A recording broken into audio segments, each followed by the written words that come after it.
ময়মনসিংহে ছাত্র জনতার উদ্যোগে বিক্ষোভ মিছিল অনুষ্ঠিত হয়েছে। এসএমকে মিজানের পাঠানো তথ্যচিত্রে থাকছে বিস্তারিত। আজ ২২ জুন রবিবার নগরীর টাউন হল শহীদ মিনার চত্বর থেকে এই মিছিল শুরু হয়ে শহরের প্রধান কয়েকটি রাস্তা ঘুরে আবার একত্রিত হয়। ময়মনসিংহের আইন শৃঙ্খলা পরিস্থিতির অবনতি, ছিনতাইকারী, চাঁদাবাজদের দৌরাত্ম্য বৃদ্ধি এবং আওয়ামী লীগের অপরাধীদের বিচারের দাবিতে ছাত্র জনতার এই বিক্ষোভ মিছিল।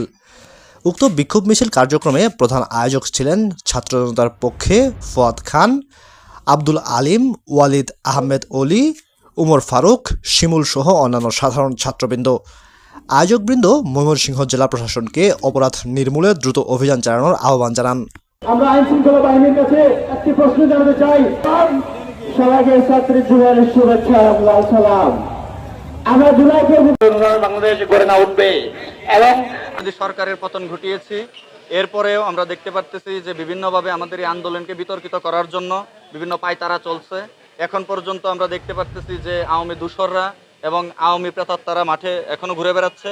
আমরা চাচ্ছি অনতিবিলম্বে এদেরকে গ্রেপ্তার করা হোক এবং শহরের আইনশৃঙ্খলা পরিস্থিতির যে অবনতি হয়েছে তার উন্নতি, এবং যে আশায় মানুষ আমাদের পিছনে বুক বেঁধেছিল, যে আশায়, যে লক্ষ্যকে সামনে রেখে বাংলাদেশের মানুষ ছাত্র জনতার উপর আস্থা রেখেছিল, আমরা চাচ্ছি এই অভ্যুত্থান রক্ষাকারী একটা টিমের মাধ্যমে কার্যক্রম পরিচালনা করে আমরা সেই আস্থাকে আবার ফিরিয়ে আনতে। আগস্টের গণ অভ্যুত্থানের পরে আমরা দেখে আসছি যে ওই দিল্লির প্রেসক্রিপশনে একটা দল, একটা গোষ্ঠী, একটা সংগঠন এই দেশকে পুনরায় অস্থিতিশীল করার পায়তারা করে যাচ্ছে।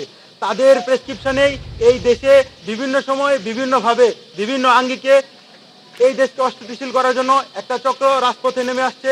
তারা চাঁদাবাজি, তারা ছিনতাইকারী, তারা ডাকাতি, এসবের মাধ্যমে দেশের পরিস্থিতি অস্থিতিশীল করার একটা চেষ্টা, একটা পায়তারা করছে।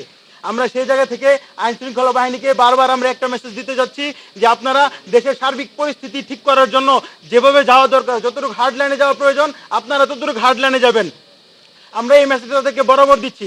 ইভেন আমরা আমাদের জায়গা থেকে এই দেশের মানুষকে নিয়ে, স্থানীয় নাগরিক, সচেতন নাগরিক সমাজকে নিয়ে শহরের পরিস্থিতি, শহরের আইন শৃঙ্খলা পরিস্থিতি কীভাবে নিয়ন্ত্রণ রাখা যায়, কীভাবে ছিনতাইকারী, মাদকের আস্তানা, চাঁদাবাজ এসব ঘুরিয়ে দেওয়া যায়, এই জন্য আমরা কাজ করে যাচ্ছি।